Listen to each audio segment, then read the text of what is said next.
नमस्कार. राजेंद्र खेर लिखित देह झाला चंदनाचा ही परमपूज्य पांडुरंग शास्त्री आठवले यांच्या जीवन कार्यावर आधारित कादंबरी आपण वाचत आहोत. आज आपण 4थ्या भागातला पुढचा भाग वाचायला घेतो आहोत. पाठशाळा सुरू करण्याचा विचार मनाशी पक्का झाल्यानंतर ते पाठशाळेसाठी जागेच्या शोधात निघाले. त्यांच्याबरोबर तेव्हा त्यांचे काही गुजराती मित्रही होते. ते सर्वजण गिरगावातल्या माधव बागेत आल्यानंतर तात्यांचा एक गुजराती मित्र म्हणाला, रोडना बाजूनी लेसो तो सारू पडसे. गुजराती माणसाजवळ दूरदृष्टी असते, म्हणूनच त्या मित्रानं तसा सल्ला दिला होता. शिवाय ती दर्शनी भागातली जागा मिळत होती. त्या काळी मुंबईत जागा सहज उपलब्ध व्हायच्या. जागेला व्यापारी स्वरूप आलेलं नव्हतं. तात्यांनी ती दर्शनी भागातली जागा लगेच घेतली असती, परंतु त्यांनी पाठीमागची जागाही बघायचं ठरवलं. माधवबागेतल्या त्या पटांगणामधून ते मागील वास्तूमध्ये गेले. तिथे तळमजल्यावर असलेलं लांब रुंद दालन त्यांनी पाहिलं. उजव्या बाजूला असलेल्या भव्य लाकडी जिन्यानं ते मित्रासमवेत वरच्या दालनामध्ये आले. साधारण 3,500 चौरस फूट लांब रुंद एवढ्या प्रशस्त दालनाचं बांधकाम अतिशय सुबक होतं. वरच्या बाजूला मोठ्या लाकडी तुळया होत्या. तुळयांवर दोन्ही बाजूंना उतरतं छप्पर होतं. भिंतीलगतच्या प्रत्येक लाकडी तुळईवर सुंदर नक्षीकाम केलेलं होतं. त्या भव्य दालनाला अनेक दरवाजे होते. पुढच्या गॅलरीत जाण्यासाठी अंतरांतरावर 3 मोठे दरवाजे होते. त्यावर काचेची तावदानं होती. दरवाजाप्रमाणे दालनाला पुष्कळ खिडक्याही होत्या. दरवाजे खिडक्यावरही नक्षीकाम केलेलं होतं. दालनाच्या पलीकडच्या अंगाला गॅलरी होती. आतमधल्या एक एक गोष्टी पाहून तात्या गॅलरीच्या दिशेनं गेले. तेवढ्यात त्या गॅलरीच्या सज्जावरून एक मोर त्यांना सामोरा आला आणि आपला पिसारा फुलवून नाचायला लागला.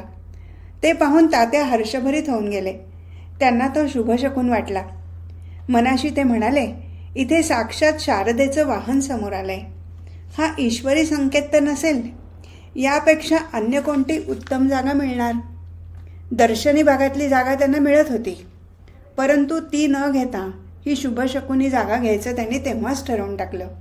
त्या जागेचे ट्रस्टी तात्यांना म्हणाले, ही मागची जागा तुम्ही घ्या, पण पुढची जागा देखील तुम्हीच घ्या. मी तुम्हाला ती नाममात्र 1 रुपया भाड्याने देतो. त्यांचा प्रस्ताव कोणीही आनंदानं मान्य केला असता, पण निस्पृह वृत्तीचे तात्या नेहमीप्रमाणे शांतपणे म्हणाले, मला तेवढ्या जागेची मुळीच आवश्यकता नाही. मग ती घेऊन मी काय करू? एवढ्या जागेत माझं काम भागेल. त्या ट्रस्टीनं होकार दिला. दात्यांची निस्पृहता पाहून तो अक्षरशः भारावून गेला. व्यावहारिक जगात असा अनुभव मिळणं ही दुर्मिळ घटनाच होती. 1 रुपया नाममात्र भाड्याने सुमारे 4,000 स्क्वेअर फूट मिळणारी जागा कुणीही सोडली नसती. पण विनाकारण कोणाला अडकवून ठेवण्याचा तात्यांचा स्वभाव नव्हता. आवश्यक तेवढीच जागा घ्यायचं त्यांनी ठरवलं. त्यामुळे त्या जागेच्या ट्रस्टींनाही धन्यता वाटली. हा वृत्तांत ऐकून अण्णांचे नेत्र आनंदाने चमकले. त्यांनी विचारलं, मग घेतली की नाही ती जागा? हो, जागा घेतली, पण हे सारं तुमच्या कानावर घालण्यासाठी इकडे आलो. तुझा निर्णय योग्य आहे अण्णा. तिथे सारं स्थिरस्थावर झाल्यानंतर तुम्ही मुंबईत आलं पाहिजे. येणारच. तू एवढं माझ्या मनाजोगतं काम करतो आहेस, मग न येऊन कसं चालेल? तात्या, शिक्षणाचं खरोखरच तू चीज केलंस. आजोबांपासून आपल्या आठवले घराण्यानं जे उद्दिष्ट डोळ्यासमोर ठेवलं होतं ते तुझ्या पाठशाळेच्या रूपानं पूर्ण होईल याची मला निश्चिती वाटते. संस्कृती प्रसाराचा खऱ्या अर्थानं तू पाया घातलास. नाही अण्णा, पाया तुम्ही घातलात. माझ्या एका पाठशाळेनं तुमचं गेल्या 25 वर्षाचं कार्य कसं काय पुसलं जाईल?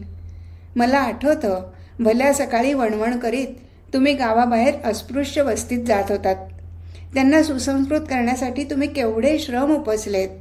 20 वर्षापूर्वीच्या काळाचा विचार केला तर ती गोष्ट किती अवघड होती, ती तुम्ही पार पडलीत. तात्यांचं म्हणणं योग्यच होतं. शिवाशिव तर सोडाच, परंतु तेव्हा अस्पृश्य वस्तीत जाणं म्हणजे सुद्धा अब्रह्मण्यम केल्यासारखं होतं. मग त्या लोकांना आपल्या अंगणात आणण्याची तर बातच नको. त्याच संदर्भात अण्णा म्हणाले, अस्पृश्य वस्तीत मी जात होतोच रे, पण त्यापुढेही जाऊन मला काम करायचं होतं. पण काय करणार, समाजाची बंधनं होती, ती एकदम झुगारून देणं शक्य नव्हतं. अरे, अस्पृश्य वस्तीत जाऊन आल्यावर इथे बाहेर स्नान करताना मला फार वाईट वाटायचं रे. पण माझा नाईलाज होता. कधी कधी त्या अस्पृश्यांना आपल्या अंगणात घेऊन यावं असंही मनापासून वाटे. पण मी तसं केलं असतं तर समाजानं मलाच वाळीत टाकलं असतं. मग आपण कोणतं कार्य करू शकलो असतो. म्हणून समाजाशी विद्रोह करून भागण्यासारखं नव्हतं. समाजात रुजलेली शेकडो वर्षाची ही पाळमुळं खडून काढण्यासाठी काही काळ जावा लागणारच.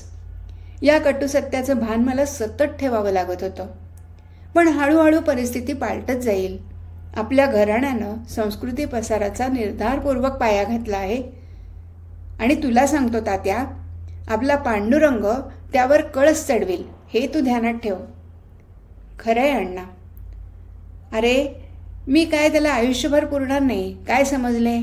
इथे मी त्याला शक्य तेवढं शिक्षण देतो आहेच, पण पुढे तुला ते कार्य करायचं आहे. त्याला उचित असं शिक्षण मी देईन अण्णा. एवढ्यात फाटकाच्या बाहेरून गांगल आजोबांची हाक आली. कोण? वैजनाथ का? केव्हा आलास? आजच आलो. तुमचं कसं काय चाललंय? प्रकृती ठीक आहे ना? हो आहे तर. संध्याकाळचं हे फिरणं नियमितपणानं चालू असतं बघ, त्यामुळे प्रकृती उत्तम. माणसानं प्रथम स्वतःची प्रकृती जपली पाहिजे. मग फाटकातून थोडं आत येऊन त्यांनी विचारलं, बरं, काय म्हणते तुमची मुंबई? आपल्या जागेवरून उठून तात्या अंगणात आले आणि म्हणाले, मुंबई ठीक आहे. अजून पाठशाळाच चालवत असणार रे तू? हो. पोटापाण्याचं भागतं का रे तुझं? का काही नोकरी चाकरी? नाही. तात्याऐवजी अण्णानेच बसल्या जागेवरून उत्तर दिलं, इथे आमच्या पोटापाण्याची चिंता आहे कुणाला? आम्हाला चिंता आहे ती वेगळीच. बरं बरं, चालू देत म्हटलं तुमचं कार्य. बरं वैजनाथ, ये आलास तर. एवढं बोलून आजोबा काठी आपटीत निघून गेले. तात्या प्रश्नार्थक मुद्रेनं अण्णाकडे बघत राहिले. त्याचवेळी शाळा सुटल्यामुळे दक्षिणेच्या बाजूनं मुलांचे घोळके येऊ लागले. त्यांचा एकच गलका सुरू झाला. मुलांचे घोळके खालच्या चौकापाशी जाईपर्यंत त्यांचा गलका कानावर पडत होता. फाटकापाशी जाऊन तात्या त्या मुलांकडे काही वेळ कौतुकाने बघत उभे राहिले.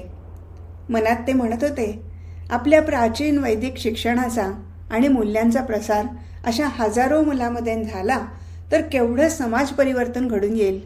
मी एकटा कितीसा पुरा पडणार. याप्रमाणे विचार करत ते पुन्हा ओसरीवर अण्णांच्या समोर येऊन बसले. त्याचवेळी नर्मदा आणि पांडुरंग आतून बाहेर आले. पांडुरंगानं तेव्हा अंगात पांढरा शुभ्र कुर्ता घातला होता, कमरेला स्वच्छ धोतर नेसलं होतं. नर्मदेनं पिवळसर रंगाचं फुलाफुलांचं परकर पुलकं घातलं होतं. त्या दोघांना पाहून तात्यांनी विचारलं, कुठे बाहेर जायची तयारी आहे वाटतं? आम्ही तेच विचारायला आलो आहोत. आपण डोंगरावर फिरायला जायचं का? नर्मदाताईच्या प्रश्नावर तात्या हसून म्हणाले, तुम्ही तर अगदी तयार होऊनच आलात की विचारायला. त्यांच्याजवळ येऊन पांडुरंग म्हणाला, चला ना तात्या फिरायला. ठीक आहे, पण मला कपडे तर बदलू द्याल की नाही? त्या दोघांची कळी खुलली. दोघेही पुढच्या अंगणात आनंदानं खेळायला लागले. अण्णा तेव्हा म्हणत होते, तात्या, सर्वसामान्य लोक फक्त व्यवहार जाणतात. लष्करी खात्यात नाहीतर कुठेतरी सरकारी खात्यात कायमचं चिकटलं म्हणजे आयुष्य कृतकृत्य होऊन गेल्यासारखं लोकांना वाटतं. अण्णांचं म्हणणं खरंच होतं. सर्वसामान्य माणूस चाकोरीबद्ध जीवन जगत होता. पण आठवले कुटुंबाचं तसं नव्हतं. चाकोरीच्या आणि व्यावहारिक गोष्टीच्या पलीकडे जाऊन ते विचार करत होते. म्हणून अण्णा म्हणाले, तू आता मुंबईत राहतोस. सर्वसामान्य माणसाची मानसिकता तू उत्तम जाणतोस. सारा समाज आज पोटार्थी बनलेला आहे. आपलं पोट भरलं म्हणजे झालं. समाजाचं काही हो, असा हा समाज आज चाकोरीबद्ध जीवन जगत आहे. डोळ्यावर त्यांनी झापडं लावलेली आहेत. त्या परकीय साहेबांना दिलेले तुकडे खाऊन हा समाज आपली अस्मिता गमावून बसला आहे. आपली भव्य दिव्य संस्कृती हरवून बसलेला आहे. गावकुसात राहणाऱ्या गरीब माणसाला तर कशाचीही जाणीव उरलेली नाही.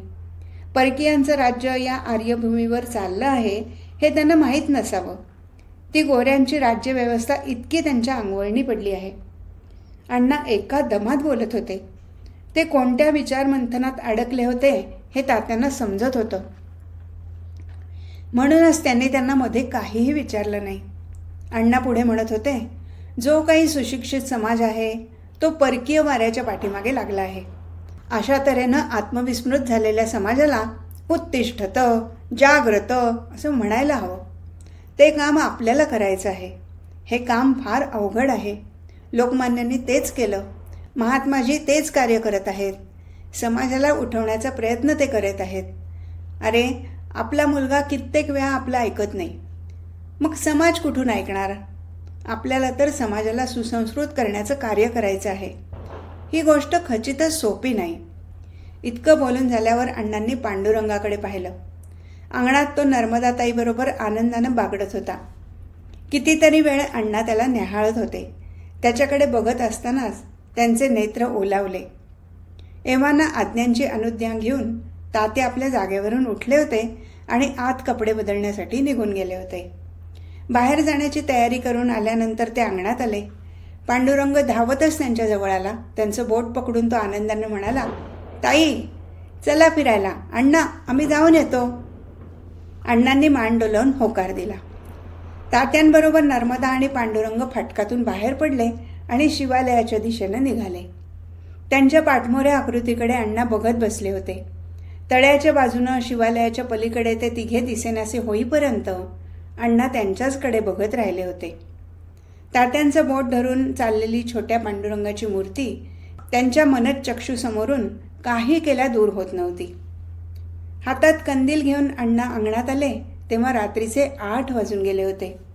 आपापलं संध्याकर्म आणि जेवण उरकून आजूबाजूची गावकरी मंडळी अण्णांच्या अंगणात ज्ञानेश्वरी ऐकण्यासाठी जमली होती. हा त्यांचा नित्याचा परिपाठ होता. अण्णा बहुधा रोज रात्री आपल्या घरापुढच्या अंगणात ज्ञानेश्वरी सांगायचे आणि ती ऐकण्यासाठी गावकरी त्यांच्या अंगणात जमायचे. नेहमीप्रमाणे ते आजही तिथे जमले होते. रोहे गाव त्यावेळी गडद अंधाराच्या बुरख्यात लपेटून गेलं होतं. त्या अंधाराशीच जणू स्पर्धा करणारे, भोवतालचे विविध प्रकारचे काळे कभिन्न दिसणारे वृक्ष महाकाय राक्षसासारखे भासत होते. त्यांच्यामधून दिसणाऱ्या आकाशाच्या पडद्यावर सहस्रावधी चांदण्या लुकलुकताना दिसत होत्या. त्यामुळे त्या महाकाय राक्षसांनी हिरेजडित मुकुट घातले आहेत की काय असं भास होत होता. अण्णांच्या मुखातून जेव्हा ज्ञानेश्वरीच्या ओव्या बाहेर पडायला लागल्या तेव्हा मात्र वातावरण एकदम पावित्र्यानं भारून गेलं. वृक्षरूपी महाकाय राक्षसांच्या ठिकाणी जणू यक्षगंधर्वांनी गर्दी केली. अंगणात जमलेल्या काही श्रोत्यांच्या अंगावर कोपऱ्या होत्या तर काहींनी लांब हाताचे सदरे घातले होते. बहुतेकांच्या डोक्यावर टोप्या नाहीतर फेटे होते. अण्णांच्या डोईवरही फेटा होता. अंगात शुभ्र सदरा आणि कमरेला धोतर या साध्या वेशात ते एका उच्चासनावर बसले होते. त्यांच्यासमोर ज्ञानेश्वरीचा ग्रंथ एका लाकडी ठेवणीवर ठेवला होता.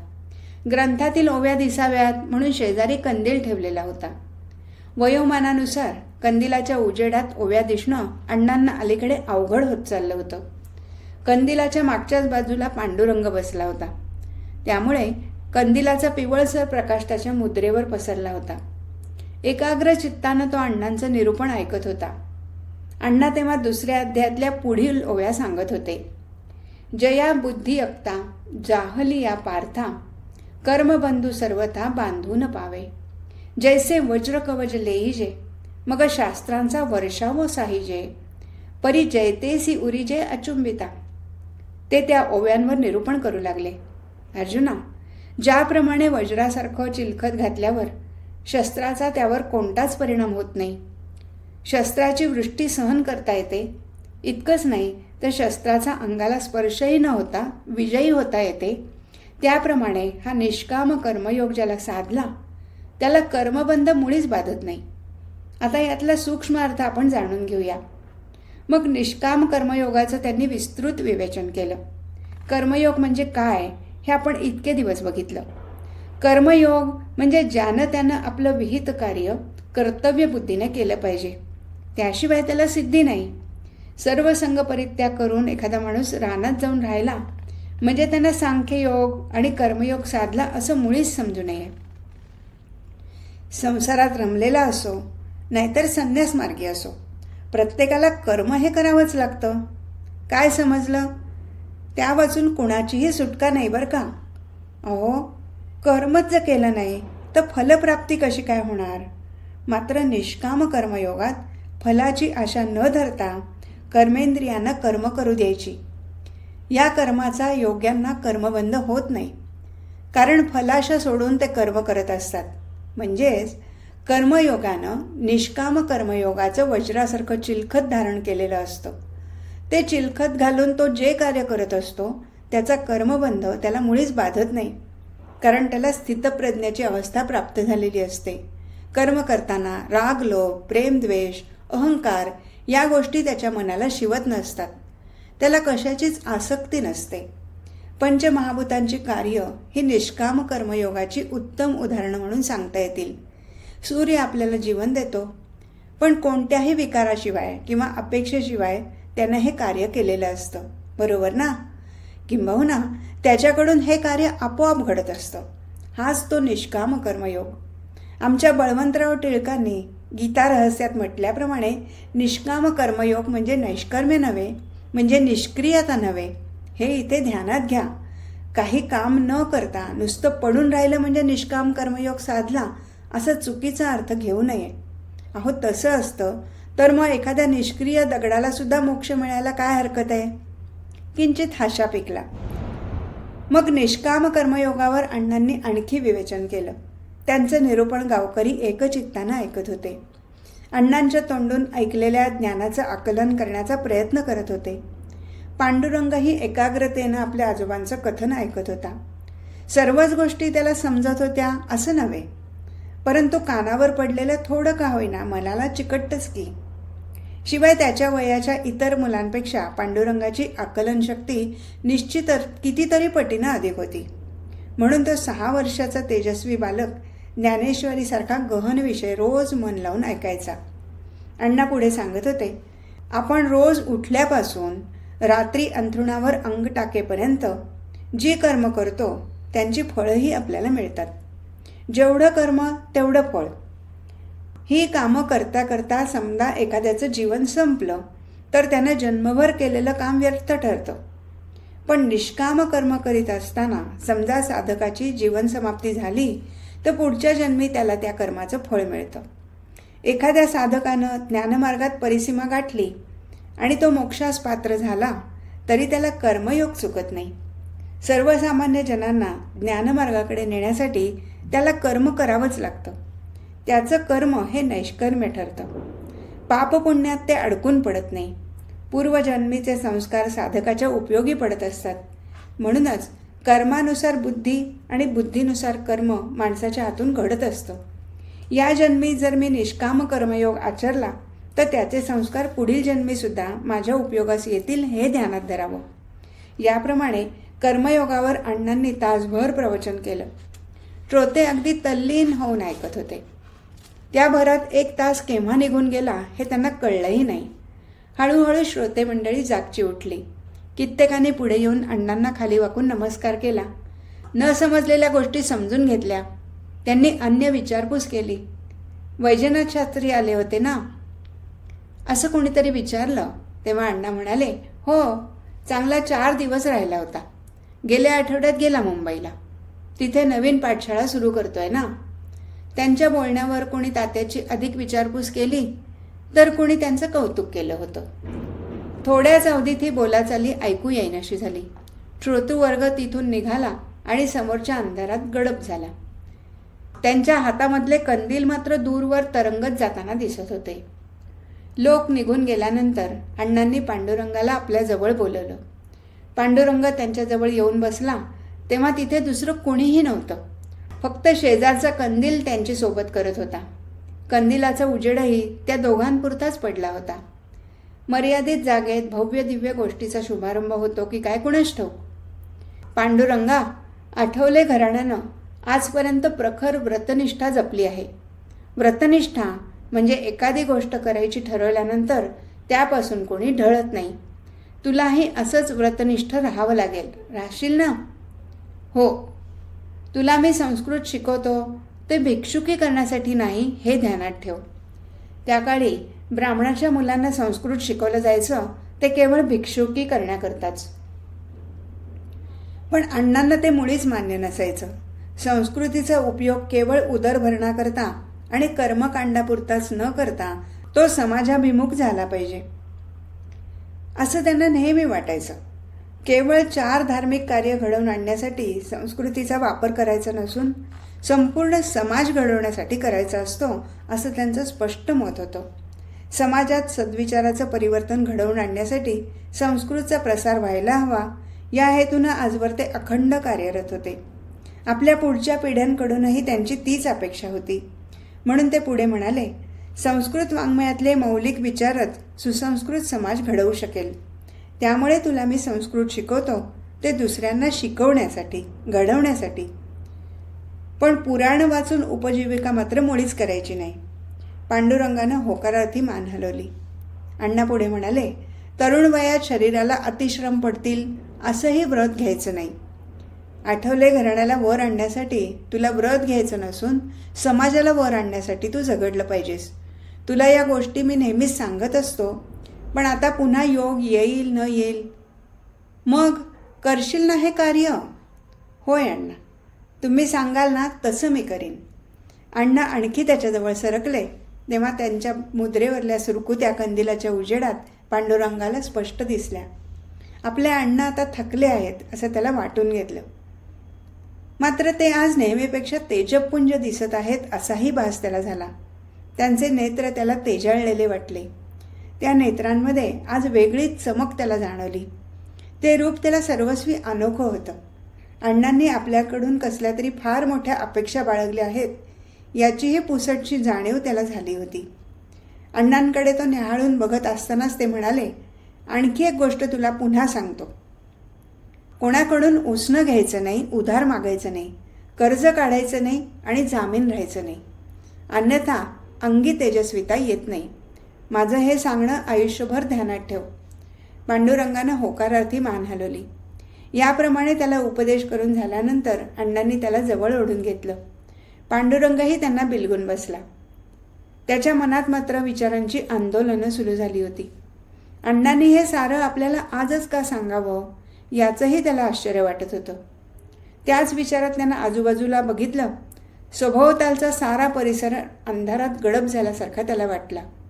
आपलं अंतरंग मात्र प्रकाशमान झाल्याची स्पष्ट जाणीव त्याला होत होती.